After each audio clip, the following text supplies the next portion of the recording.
Now next, employ state insurance act. इसके नाम में आंसर है यार कि एम्प्लॉयर को कहा जा रहा है कि भाई तेरे को अपने एम्प्लॉय का इंश्योरेंस कराना है। इसमें क्या होगा, जैसे पीएफ में नहीं होता कि कुछ पैसा एम्प्लॉय को कंट्रीब्यूट करना है, कुछ एम्प्लॉयर को, in the same way employ की सैलरी से कुछ पैसा कट के एम्प्लॉयर के हाथ में आएगा। फिर एम्प्लॉयर अपना कंट्रीब्यूशन और एम्प्लॉय का कंट्रीब्यूशन इंश्योरेंस में डाल देगा। कल को उसकी तबीयत ख़राब होगी, कोई इंजरी होगी, तो इंश्योरेंस एक्ट में मतलब इंश्योरेंस उसको दिया जाएगा, एम्प्लॉय का फ़ायदा हो जाएगा। तो कहता है ये एम्प्लॉय स्टेट इंश्योरेंस, इसका एक्ट कौन सा है, एम्प्लॉय स्टेट इंश्योरेंस एक्ट 1948। इसका ऑब्जेक्टिव क्या है, एम्प्लॉय को बेनिफिट दिया जाएगा अगर कोई सिकनेस होती है, मैटरनिटी, कोई प्रेग्नेंट होती है एम्प्लॉय तो, या कोई इंजरी हो गई है या कुछ और बातें। ये एक्ट किस पे अप्लाई होगा, सारी फैक्ट्रीज़ पे, चाहे वो गवर्नमेंट की फैक्ट्रीज ही क्यों ना हो, हाँ सीजनल फैक्ट्रीज़ को छोड़ के, अदर देन सीजनल फैक्ट्रीज़। ये एक्ट एम्पावर करता है गवर्नमेंट को टू एक्सटेंड, ये वो गवर्नमेंट चाहे तो किसी भी इस्टेब्लिशमेंट पे ये एक्ट को अप्लाई कर सकती है, इंडस्ट्रियल हो, कमर्शियल हो, एग्रीकल्चर हो। किससे कंसल्ट करने के बाद, एम्प्लॉय स्टेट इंश्योरेंस कॉरपोरेशन बनाया गया है, उससे कंसल्ट करने के बाद गवर्नमेंट चाहे तो इस एक्ट को कहीं भी एक्सटेंड कर सकती है। अगर अप्रोप्रिएट गवर्नमेंट स्टेट गवर्नमेंट है तो वो सेंट्रल गवर्नमेंट से पूछ के इस एक्ट को किसी पे भी अप्लाई कर सकती है। अप्रोप्रिएट गवर्नमेंट चाहे तो किसी को, व्हाट मीन बाय अप्रोप्रिएट, जो सही गवर्नमेंट है, जो सही गवर्नमेंट है, जो भी कॉम्पिटेंट है, जिसके पास औकात है, वो गवर्नमेंट किसी भी फैक्ट्री को एग्जाम्प्ट भी कर सकती है, कुछ पर्सन को एग्जाम्प्ट कर सकती है, provided employees employed therein are in receipt of benefits superior to the benefit under the act। मान ले किसी पे ये एक्ट अप्लाई होता है, इस एक्ट में लिखा है इतना कंट्रीब्यूट करना है, तुम उससे ऊपर करना चाहते हो, जैसे ध्यान है मैंने आपको ग्रेचुटी एक्ट सिखाया था कि तुम्हारा अपना ग्रेचुटी एक्ट खुद का हो सकता है या फिर खुद का ग्रेचुटी एक्ट नहीं भी होता। पॉइंट क्या है, गवर्नमेंट तुम्हें बोलती है कि हम तुम्हें एग्जाम्पशन दे रहे हैं, तुम्हें हमारा अप्लाई नहीं कर रहा, प्रोवाइडेड तुम्हारी जो टर्म्स हो वो हमारे वाले एक्ट से और अच्छी हो, तो तुम्हें एग्जाम्पशन मिल सकती है। फैक्ट्री वही है सेम, 10 और more percent with the aid, मतलब इलेक्ट्रिसिटी से काम हो रहा है, सेम डेफिनेशन है फैक्ट्री की, ये भी याद करनी है। मतलब एम्प्लॉय स्टेट इंश्योरेंस एक्ट भी उन फैक्ट्रीज पे लगेगा जिन पे फैक्ट्री एक्ट आपका अप्लाई होता है, पक्का। नेक्स्ट, ईएसआई एक्ट ने बोला सेंट्रल गवर्नमेंट को बाकायदा कि तुम एक एम्प्लॉय स्टेट इंश्योरेंस कॉरपोरेशन बनाओ। इस कॉरपोरेशन का, इस कमेटी का काम क्या होगा, ये एडमिनिस्टर करेगी, संभालेगी एम्प्लॉय स्टेट इंश्योरेंस स्कीम को। सच कॉरपोरेशन, ये एक बॉडी कॉर्पोरेट होगी परपेचुअल से, मतलब बाकायदा सेंट्रल गवर्नमेंट ने बोला कि एक एम्प्लॉय स्टेट इंश्योरेंस कॉरपोरेशन बनाई जाएगी जो कि इस इंश्योरेंस स्कीम की देखभाल करेगी, और ये जो कॉरपोरेशन है ये एक बॉडी कॉरपोरेट है। नेक्स्ट, एक्ट ने कंपल्सरी किया ऑल द एम्प्लॉयज़ जिन पे एक्ट अप्लाई होगा उन्हें इंश्योर किया जाएगा। सच इंश्योर्ड पर्सन, वो कुछ कंट्रीब्यूट करेंगे थ्रू देयर एम्प्लॉयर्स, और एम्प्लॉयर्स अपना कंट्रीब्यूशन भी देंगे, मतलब एम्प्लॉयज़ का यहाँ पे इंश्योरेंस होता है, एम्प्लॉय को भी देना पड़ेगा कंट्रीब्यूशन और एम्प्लॉयर को भी। सच इंश्योर्ड पर्सन को बेनिफिट दिया जाएगा, और इस बेनिफिट को कौन एडमिनिस्टर करेगा, कॉरपोरेशन देखेगी सब कुछ सही हो रहा है कि नहीं हो रहा है। कल को कोई डिस्प्यूट आ गया, एम्प्लॉय ने कहा सर मेरे पैसे दो, उन्होंने ना बोल दिया, तो डिस्प्यूट कौन सॉल्व करेगा, एम्प्लॉय इंश्योरेंस कोर्ट बाकायदा बनाया गया, ये पूरे केस को सॉल्व करेगा। अब the act provide that all the contribution, जितना पैसा आएगा, shall be paid into a fund, जो भी एम्प्लॉयर और एम्प्लॉय पैसा देंगे सारा पैसा कहाँ जाएगा, एम्प्लॉय स्टेट इंश्योरेंस फंड के लिए, और इस फंड को एडमिनिस्टर कौन करेगा, कॉरपोरेशन करेगा, एम्प्लॉय स्टेट इंश्योरेंस कॉरपोरेशन। एक बैंक अकाउंट खोला जाएगा आरबीआई के पास, और तुम्हें इस फंड के अंदर सारे पैसे डालने हैं। सर कितना कंट्रीब्यूट करना होता है, एम्प्लॉयर है तो 4.75%, एम्प्लॉय है तो 1.75। अब ये 4.75 से कितना हो गया है, 3.25 हो गया है, और ये कितना हो गया है 0.75। इतना कंट्रीब्यूट करना क्या है, मैंडेटरी है, पक्का। एम्प्लॉयर को 3.25 करना पड़ेगा और एम्प्लॉय को 0.75 अपनी सैलरी का कंट्रीब्यूट करना पड़ेगा। कब तक करना है कंट्रीब्यूशन, कहने इसने कहा इफ़ द पर्सन ने फर्स्ट टाइम मान लो 5 जनवरी को ज्वाइन किया है, ओके, द फर्स्ट कंट्रीब्यूशन 5 जनवरी से लेकर 31 मार्च तक का, वो मतलब जो पीरियड है ऐसे ऐसे कटेगा, 6 महीने के पीरियड दिए गए हैं, इसके हिसाब से कटेगा, तो 5 जनवरी से लेकर 31 मार्च तक का उसका होगा। एंड इस corresponding first benefit will be from 1 October to 31 December. मतलब पॉइंट क्या है कि नो डाउट उसका जो पहला कंट्रीब्यूशन है वो 5 जनवरी से लेकर 31 मार्च तक का होगा, पर जो उसको बेनिफिट दिया जाएगा वो राइट फ्रॉम द 5 अक्टूबर से 31 दिसंबर का भी दिया जाएगा। मतलब अच्छा, अभी के लिए ना इस पॉइंट को छोड़ रहा हूँ, कंट्रीब्यूशन पीरियड वाले टाइम को, ठीक है। बस कितना कंट्रीब्यूट करना है, अभी 3.25 हो गया और अभी ये 0.75 हो गया, इतना याद कर लेना। कंट्रीब्यूशन पीरियड अभी नहीं पढ़ना बच्चा आपको, ठीक है। नाउ रिकवरी ऑफ कंट्रीब्यूशन, पहले क्या होगा, in the principal employer is required to pay employer share of contribution in respect of every employee. पहले तो एम्प्लॉयर 4.75 अपना कंट्रीब्यूट कर देगा, the employee share their after भी रिकवरिंग, तो उसकी वजह से फिर वो काटा जाएगा, पक्का।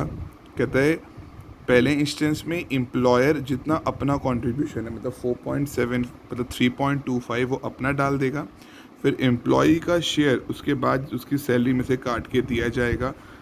No such deduction may be made from any wages other than those related to, मतलब जब आप ये 1 जब आप 0.75 एम्प्लॉई का निकालने जाओगे तो कोई डिडक्शन नहीं दोगे। No such deduction may be made from any wages other than those related to the period, मतलब जिस पीरियड का है उसमें जो माइनस होना है खाली वही माइनस होगा, अदरवाइज कोई एडिशनल आप नहीं कर सकते। मोटी मोटी बात, पहले एम्प्लॉयर कंट्रीब्यूट करेगा 3.25, फिर एम्प्लॉय करेगा, फिर एम्प्लॉय की सैलरी में से काट लिया जाएगा 0.75, पर किस चीज़ का, उसकी सैलरी का। उस सैलरी में से कोई डिडक्शन फालतू की माइनस नहीं होंगी, जो उस पीरियड की है खाली उससे ही माइनस किया जाएगा, जो उस पीरियड से कनेक्टेड है खाली उससे ही आपका सब्ट्रैक्ट किया जाएगा, पक्का। अब उनसे कौन कौन से बेनिफिट दिए जाएंगे, जो भी इसको सिकनेस वगैरह हुई है, जो आपका डॉक्टर वगैरह सर्टिफाई करेगा उतनी पेमेंट वगैरह होगी। प्रेगनेंसी के टाइम जो हुआ है, जो इंजरी हो गई है, उसके डिपेंडेंट्स को दिया जाएगा, मेडिकल ट्रीटमेंट वगैरह, फ्यूनरल खर्चे वगैरह दिए जाएंगे। तो क्या क्या बेनिफिट दिए जाएंगे, ये सारे खर्चे, ये जो पैसा आप कंट्रीब्यूट कर रहे हो ये इन चीज़ों के लिए आप निकाल सकते हो, पक्का। नेक्स्ट,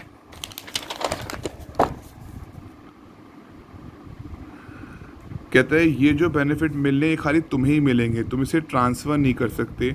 अगर एक इंसान के हाथ में बेनिफिट आएगा, he is not entitle to receive benefit under, अगर आपको इस एक्ट में बेनिफिट मिल रहा है तो किसी और एक्ट में बेनिफिट आपको नहीं दिया जाएगा इंश्योरेंस के नाम का। An insured person is not entitle to receive more than one benefit, एक ही पीरियड का एक ही बेनिफिट दिया जाएगा। मतलब benefit of sickness can not be combined with benefit of maternity वगैरह, मतलब एक पीरियड में एक चीज़ का बेनिफिट मिलेगा। ऐसे नहीं आपको बुखार भी हो गया और आप प्रेग्नेंट भी होगा तो बुखार का अलग लोगे और प्रेगनेंसी का अलग लोगे, आपको एक ही दिया जाएगा। तो कहता है insured person is not entitle to receive for the same period more than one benefit, basically आपको एक टाइम पे एक ही बेनिफिट दिया जाएगा। Okay, done. नेक्स्ट एक्ट पे आ रहा हूँ। तो ये एक्ट में क्या था, इंश्योरेंस वाली बातें हुई, इतना एम्प्लॉय को करना है, इतना एम्प्लॉयर को करना है, कल को कहाँ कहाँ काम आएगा, पक्का। अब शुरू कर रहा हूँ, employ provident fund and miscellaneous provision act 1952 ना। यार पीएफ एक्ट क्या होता है, पहली बात तो पीएफ में होता है क्या है, मान लो जैसे 12% एम्प्लॉय ने कंट्रीब्यूट किया, वो सारा कट के एम्प्लॉय के हाथ में आ जाएगा, फिर एम्प्लॉय अपना 12 और एम्प्लॉय का 12 फंड में डाल देगा, फिर रिटायरमेंट के टाइम सारा पैसा एम्प्लॉय के हाथ में आ जाएगा। कुछ ऐसा होता है पीएफ के अंदर, ठीक है। अब एक चीज़ और बोल रहा हूँ, जो एम्प्लॉयर 12% कंट्रीब्यूट करता है ना, उसमें सारा पीएफ में ही जा रहा होता, कुछ इंश्योरेंस के अंदर जाता है, कुछ पेंशन फंड में जाएगा। एम्प्लॉई का सारा 12% पीएफ में जाएगा, एम्प्लॉयर का जो 12% है मतलब कुछ पार्ट पेंशन के अंदर जाता है, कुछ पार्ट इंश्योरेंस के अंदर जाएगा और कुछ पार्ट पीएफ के अंदर जाएगा एम्प्लॉयर का, पक्का। अब ये लिखा हुआ आएगा आगे। तो पहली बात तो ये कहाँ पे अप्लाई होता है, एंटायर इंडिया में, जेएनके को छोड़ के हर एक इस्टेब्लिशमेंट पे जहाँ 20 और मोर % एम्प्लॉयड है। एनी अदर इस्टेब्लिशमेंट जहाँ कम से कम 20 लोग होंगे और सेंट्रल गवर्नमेंट उसको स्पेसिफाई कर रही है, मतलब जहाँ 20 से कम लोग होंगे वहाँ पे सेंट्रल गवर्नमेंट भी चाहे तो एक्ट अप्लाई नहीं कर सकती। हाँ, आप वॉलेंट्री, अगर आपके यहाँ 20 से कम है तो आप वॉलेंट्री कवर अप हो सकते हो। Any person who is employed for work through contractor हो, कुछ हो, सब लोग एलिजिबल हैं, चाहे तुम डायरेक्टली हो चाहे थ्रू किसी कॉन्ट्रैक्टर की। ये एक्ट किस पे अप्लाई नहीं होगा, ये थोड़ा इंपॉर्टेंट है, किस पे अप्लाई नहीं होगा, कोऑपरेटिव सोसाइटी में नहीं होगा, कोई ऐसी इस्टेब्लिशमेंट जो सेंट्रल गवर्नमेंट या स्टेट गवर्नमेंट के कंट्रोल में आती है और उनके रूल्स वगैरह, उनके बेनिफिट के रूल वगैरह सेंट्रल या स्टेट गवर्नमेंट ने बनाए हैं, या कोई ऐसी इस्टेब्लिशमेंट जिसको जो सेंट्रल या स्टेट जिसके एम्प्लॉय वगैरह को बेनिफिट दिया जाता है, कॉन्ट्रीब्यूटरी, उन पर कॉन्ट्रीब्यूटरी पीएफ अप्लाई होता है या ओल्ड एज पेंशन वगैरह अप्लाई होता है, तो वो इस एक्ट के अंदर नहीं आते। पक्का। एम्प्लॉयर शेल पे द कॉन्ट्रीब्यूट, मैंने नहीं कहा था जो एम्प्लॉयर का पैसा है वो 3 जगह जाएगा। कहाँ कहाँ? एक तो पीएफ के अंदर, और एक deposit linked insurance, DLI stand for deposit linked insurance, और एम्प्लॉय पेंशन फंड में जाएगा। सारा पैसा आना एम्प्लॉय के हाथ में ही है, बस इतना कि एम्प्लॉयर का पैसा 3 जगह जाएगा, पीएफ के अंदर, डिपॉजिट लिंक्ड इंश्योरेंस और एम्प्लॉय पेंशन फंड के अंदर पैसा जाएगा। It shall be the responsibility of the employer to pay to the contribution to EPF, insurance, pension fund of the employee directly employed by him, और जो भले उसने employ ना भी करे गए हों, जो कॉन्ट्रैक्टर के थ्रू हो, उसके बिहाफ पे भी एम्प्लॉयर को ही कॉन्ट्रीब्यूट करना है। कहता है and also in respect of employ, जो उसने खुद एम्प्लॉय करें या थ्रू कॉन्ट्रैक्टर ही क्यों ना हो, उसको दोनों का कॉन्ट्रीब्यूशन देना पड़ेगा। पक्का। इससे फ़र्क नहीं पड़ता कि वो उसने खुद अपॉइंट करें या कॉन्ट्रैक्टर के थ्रू। आपको जाली बात समझ में आती है ना कि कोई एम्प्लॉय कॉन्ट्रैक्टर के थ्रू अपॉइंट हुए, इसका मतलब होता है कि हमने कॉन्ट्रैक्टर को बोला हमें इतने वर्कर वगैरह रिक्वायर्ड हैं, उसने अपने आप ही इतने वर्कर वगैरह भेज दिए, उसको हम बोलते हैं कि कोई एम्प्लॉय कॉन्ट्रैक्टर के थ्रू आपका अपॉइंटेड है। पक्का। फिर कहता है कितना कितना कंट्रीब्यूट करना है, 12%। किस चीज़ का? वेजेस का, डीए का, रिटेनिंग अलाउंस का, और एम्प्लॉय दोनों कंट्रीब्यूट करेंगे। एम्प्लॉय चाहे तो 12% से ऊपर भी दे सकता है, पर उसकी खुद की चॉइस होगी। वॉलेंट्री, कहता है option of voluntary PF to be provided to employees in writing, although कहता है अगर कोई वॉलेंट्री अगर पीएफ में कंट्रीब्यूट कर रहा है तो ये पॉइंट खाली एम्प्लॉय के लिए होगा, ना कि एम्प्लॉयर के लिए। अगर मान लो किसी इस्टेब्लिशमेंट पे पीएफ एक्ट अप्लाई नहीं हो रहा है तो वहाँ खाली एम्प्लॉय को कंट्रीब्यूट करना है, एम्प्लॉय को कंट्रीब्यूट नहीं करना है।